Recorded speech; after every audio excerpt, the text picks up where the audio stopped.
ট্রাম্পের মধ্যস্থতায় পুতিনের সঙ্গে দ্বিপাক্ষিক বৈঠকে রাজি জেলেনস্কি। তবে কি রাশিয়া ইউক্রেনের যুদ্ধে সমাপ্তি ঘটতে চলেছে? তবে কি ট্রাম্পের মধ্যস্থতায় আরেকটি যুদ্ধের অবসান ঘটতে চলেছে?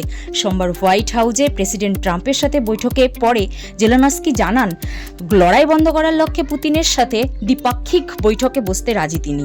পুতিন এবং জেলেনস্কি দুজনেই এই বৈঠকের ব্যাপারে নিজেদের সম্মতি জানিয়েছেন। আলাস্কায় ট্রাম্প পুতিন বৈঠকে যুদ্ধের ব্যাপারে কোনো চুক্তি সম্পন্ন না হলেও মিটিংটা কিন্তু অনেকটাই ফ্রুটফুল ছিল। তার প্রমাণ রাশিয়া ইউক্রেন এই বিল্যাটেরাল মিটিংয়ের সিদ্ধান্ত।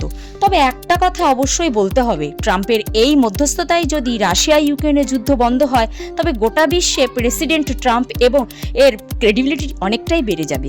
তার দাবি, তিনি 6 মাসে 6টি যুদ্ধ বন্ধ করেছেন।